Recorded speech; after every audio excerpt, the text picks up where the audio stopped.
4வது மாநில மாநாடு சென்னை காமராஜர் அரங்கத்தில் நடைபெற்றுக் கொண்டிருக்கிறது.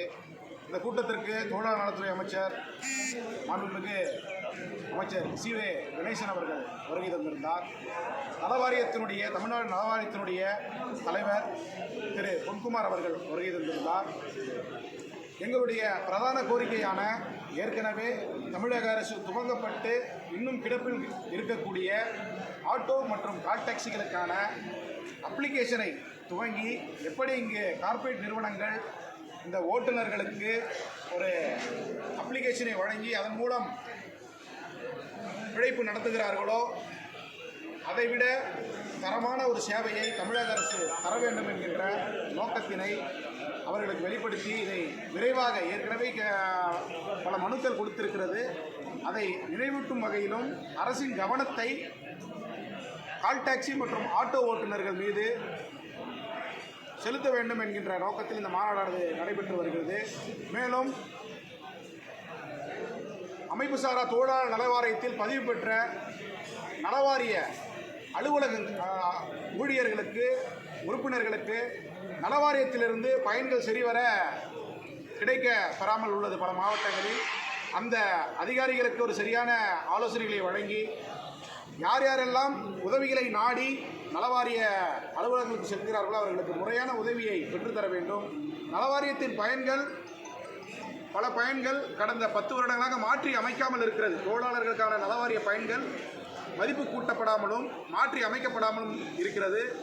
எனவே மாண்புமிகு அமைச்சர் முன்னிலையிலும் தொழிலாளர் நலவாரியத்தினுடைய தமிழ்நாட்டு தலைவர் அவர்கள் முன்னிலையிலும் இந்த கோரிக்கைகளை வைத்திருக்கிறோம். இவை அனைத்தையும் சரிவர செய்து தருகிறேன். நிச்சயமாக முதலமைச்சர் கவனத்திற்கு இதை கொண்டு செல்வேன். ஓட்டுநர்களுக்கும் ஆட்டோ ஓட்டுநர்களுக்கும் கால் டாக்ஸி ஓட்டுநருக்கும் இன்னும் ஏனைய ஓட்டுநர்களுக்கு இன்றுமே தமிழக அரசு தொழிலிருக்கும் என்ற உத்தரவாதத்தை எங்கள் மாநாட்டிலே தெரிவித்திருக்கிறார்கள். நிச்சயமாக ஓட்டுநர்களுக்கு ஒரு பொற்காலமாக இந்த மாநாட்டிற்கு பிறகு அமையும் என்ற ஒரு நம்பிக்கையோடு இந்த மாநாட்டை நடத்தி வருகிறோம். இந்த மாநாட்டில் முக்கியமான தீர்மானம் ஆட்டோ கால் டாக்ஸிகளுக்கான மீட்டர் கட்டண அப்ளிகேஷன் கவர்மெண்ட்டே ஸ்டார்ட் பண்ண சொல்லியிருக்கிறாங்க ஏற்கனவே. அதை முறையாக இருக்கக்கூடிய பல இளைஞர்களுக்கு வேலைவாய்ப்பு வழங்கும் விதமாக லாப நஷ்டத்தை புரிந்து கொண்டு பெட்ரோல் டீசல் விலைக்கு ஏற்றது போல ஒரு கட்டணத்தை நிர்ணயம் செய்து அதை தமிழக அரசே அவங்களுடைய அப்ளிகேஷனில் செயல்படுத்தணும் அப்படின்றத நாங்கள் ஏற்கனவே போன மாநாட்டிலே கோரிக்கை வச்சுருந்தோம். இந்த மாநாட்டிலே அதையே நினைவூட்டியிருக்கிறோம். அதையும் செய்து தர சொல்லியிருக்காங்க. மதிப்பு கூட்டப்படாத சில சேவைகள் இருக்குது. அமைப்புசாரா தொழிலாளர் நலவாரிகள் மதிப்பு கூட்டப்படாத சேவைகள் இருக்குது. அந்த சேவைகள் எல்லாம் உயர்த்தி தரணும். அந்த கட்டணங்கள்லாம் உயர்த்தி தரணும். விபத்து காப்பீடுக்கான கட்டணத்தெல்லாம் உயர்த்தி தரணும் அப்படின்ற விஷயத்தை நாங்கள் கோரிக்கை வச்சுருக்கிறோம். அதையும் செய்து தரணும் சொல்லியிருக்கோம். அவங்களுக்கான பாதுகாப்பு இல்லை, அந்த கார்பரேட் கம்பெனிகள் அப்படின்னா ஓலா ஊபர் அப்படின்றது இல்லாமல் இந்த ஸ்விக்கி ஜொமேட்டோ போன்ற தொழிலாளர்கள் அந்த மருந்து கொண்டு போகிறதோ உணவு கொண்டு போகிறதோ அந்த தொழிலாளர்கள் கிக்கு வாரியம் என்ற ஒரு வாரியத்தை உருவாக்கி தமிழக அரசு ஏற்கனவே செயல்படுத்திட்டு வராங்க. அதே போல் குறிப்பிட்ட ஓட்டுநர்களுக்கு மட்டுமே ஒரு வாரியம் தேவை, ஒரு ஓட்டுநர் அப்படின்ற மாதிரியும் அந்த விஷயத்தையும்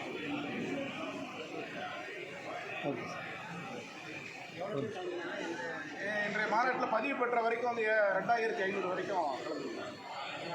தமிழ்நாடு முழுக்க பதிவு பெற்ற காலையில் பதிவானவர்கள் 2500 ஓட்டுநர்கள் உறுப்பினர்கள். என்னுடைய பெயர் ஈசே சுடர்வேந்தன் என்கிற சுரேந்தர், உரிமை குரல் ஓட்டுநர் தர்ஷனத்தினுடைய மாநில தலைவர்.